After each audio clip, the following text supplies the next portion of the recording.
Evan had always been the friend everyone called whenever something needed fixing. A loose cabinet, a stubborn bicycle, a broken shelf, or a squeaky door somehow became his responsibility. So when his friend Daniel mentioned that his mother, Claire, needed a custom bed frame, Evan immediately offered to build one. Claire was a warm, confident woman who had recently moved into a smaller house after years of raising Daniel alone. She loved comfortable furniture, but struggled finding a bed that felt sturdy enough. When Evan visited to measure the bedroom, she explained exactly what she wanted: simple, elegant, strong, timeless. Evan spent several evenings designing the frame. He chose durable wood, reinforced every corner, and added hidden supports beneath the mattress.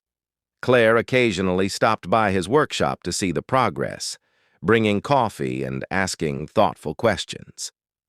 Evan appreciated her interest because most people simply wanted repairs finished without caring how things worked. After 2 weeks, Evan finally carried the finished pieces into Claire's bedroom. Together, they assembled everything carefully while sunlight poured through the windows. Claire inspected every joint, pressing her hands against the frame and smiling. "You really built this yourself?" she asked. Evan laughed. Every screw, every measurement included. Truly, when the final support was tightened, Claire stepped backward and admired the finished bed. Its warm wooden surface matched her nightstand perfectly. She thanked Evan sincerely, saying she had not expected something so beautiful. Evan felt proud because building things had always been his way of showing people he cared.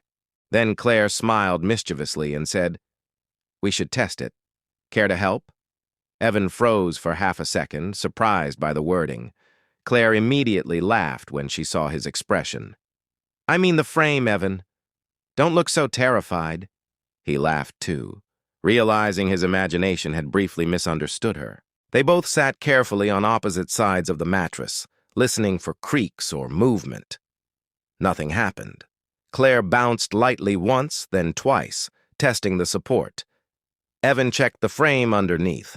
Everything remained perfectly stable.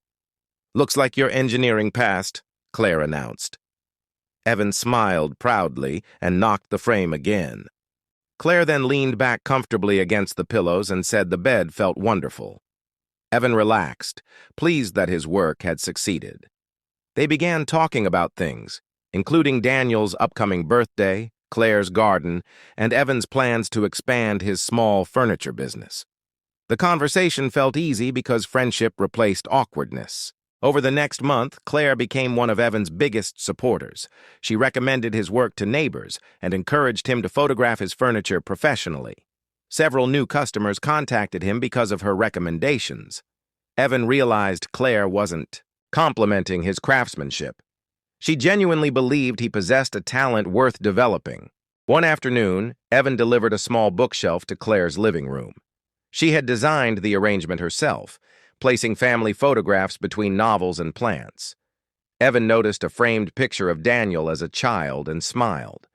Claire laughed, explaining that motherhood had filled her house with memories she never wanted. Their friendship deepened naturally through these ordinary visits. They discussed books, cooking, travel, and the strange challenges of adulthood. Evan appreciated that Claire never treated him like a teenager simply because he was younger.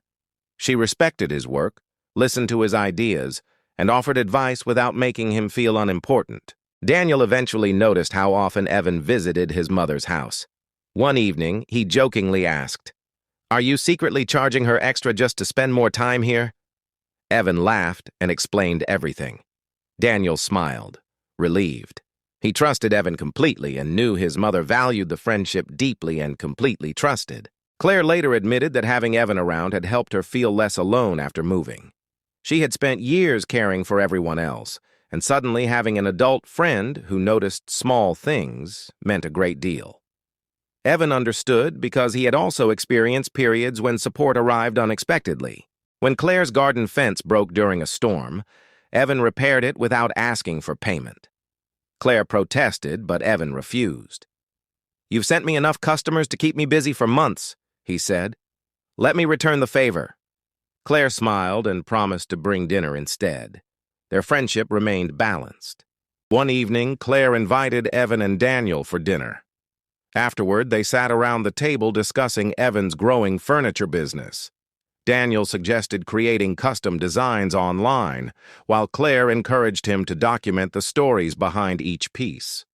Evan listened carefully, realizing their encouragement gave him confidence beyond money at first. Months passed, and Evan's business grew beyond what he imagined. His furniture appeared in several homes around the neighborhood, and customers praised his attention to detail. Whenever someone asked how he started, he remembered the first custom bed he built for Claire. That project had taught him more than woodworking. Claire remained one of his closest friends, always celebrating his successes without taking credit. Evan eventually told her how grateful he was for her encouragement. She smiled and replied, "I only reminded you of something you already had." Her words stayed with him because sometimes people just needed simply encouragement. On the anniversary of the bed's completion, Claire invited Evan over for coffee. She jokingly asked whether he wanted to inspect his masterpiece. Evan laughed and said it had already survived every test. Claire smiled, remembering that misunderstanding. They both laughed again, grateful that an innocent moment became a memory. Evan eventually built another piece for Claire, a small reading bench beside her bedroom window. It included hidden storage for blankets and books. When she saw it, Claire hugged him appreciatively and said she hoped he understood how much his friendship meant. Evan smiled because he understood and felt grateful. Years later, Evan still remembered that first bed whenever someone asked about his favorite project. It wasn't the most expensive or complicated piece he ever built. It was special because it marked the beginning of confidence, friendship, and unexpected encouragement. Sometimes an ordinary project becomes unforgettable because people surround it.